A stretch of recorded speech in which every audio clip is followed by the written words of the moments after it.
Disruptions to the balance system of humans can be caused by mismatch or inconsistency between any of the three inputs to the system: the visual system, the somatosensory system, and the vestibular system. The causes and consequences of spatial disorientation are important in the clinical setting and directly, as in the case of disoriented pilots in the USAF causing loss of human life. One interesting consequence of spatial disorientation is that perturbing the visual system, i.e., inducing rapid eye movements, can cause a change in muscular activity and motor control of an active task.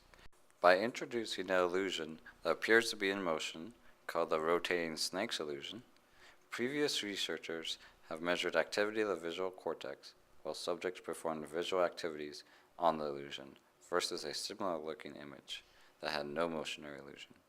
Interestingly, activity in the visual cortex area 5 increased while subjects fixated on the illusion. Previous studies also suggest saccadic eye movements will change under illusory environments, thereby perturbing the visual input to the balance system and induce spatial disorientation. Our objective is to explore the relation between the rotating snake's illusion and the center of gravity. The distance traveled by the center of gravity will be greater when a subject is exposed to the rotating snake illusion than either of the control groups. A Wii balance board was connected to a PC through Bluetooth connection. The subject stood 3 to 5 meters in front of the image. The subject stood on the Wii board for a period of 1 minute to measure the control center of gravity and sway path. Subjects were then subjected to the rotating snake illusion for 1 minute, then to the similar looking reversed rotating snake illusion for 1 minute. The images displayed a colored dot that changed position within the image every 0.5 seconds. This induces eye movement as the subject is told to fixate on the dot. Total testing time was 3 minutes. The time period of 1 minute was found by previous research to be the range of maximal response of the visual cortex to the rotating snake illusion. The sway path is calculated by finding the total distance between the endpoints of all the center of gravity vectors. The units of the coordinate system are dimensionless when recorded from the Wii board, so calibration was done by measuring the center of gravity of a known weight at a fixed distance from the center of the Wii board. Figure 1a shows the path traveled by the center of gravity of subjects on a Wii balance board while actively looking at a visual stimuli. Figure 2b shows the mean difference in the path traveled by the COG of each subject between the control and the treatment. A two-sample paired t-test was performed between the control and the treatment group. A p-value of 0.89 was found and a null hypothesis failed to be rejected.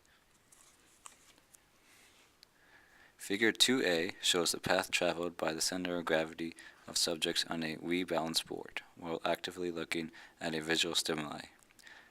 Figure 2b shows the mean difference in the path traveled by the center of gravity of each subject between the control and the treatment. A two-sample paired t-test was performed between the control and the treatment group. A p-value of 0.029 was found and the null hypothesis was rejected. Even though we failed to reject our null hypothesis between the control and the illusion, no significant conclusion could be made about the data, because due to error, the sample size was reduced to 13, but the required size was indeed 15. So what about the expectations of the data? Well, Scott, the result we expected were an increase in variance sway of the subject, and since the distance traveled by the center of gravity is a measure of variance, we expected to see an increase in the distance traveled for subjects looking at the illusion. But one important question I asked myself is, how would you explain the non-illusion being different than the control, Scott? Well, there are several sources of error that could contribute to that. First, the connection between the Bluetooth and the Bluetooth connection between the hardware and the PC varied at times, and that affected our sampling frequency and data acquisition. Right. The rotating snake illusion itself depends on the contrasting colors, their luminance, and how the eye perceives that. and so the ambient light in the room wasn't always controlled for, and that could affect the strength of the perception of that illusion. Interestingly, previous researchers have used the Wiimotes, and they measured subjects while they were doing aiming movements, manual aiming movements, while doing visual activities, and they found that as time went on through the experiment, multiple trials, they found that there's actually a decrease in sway distances and also a increase in stability. So they were learning.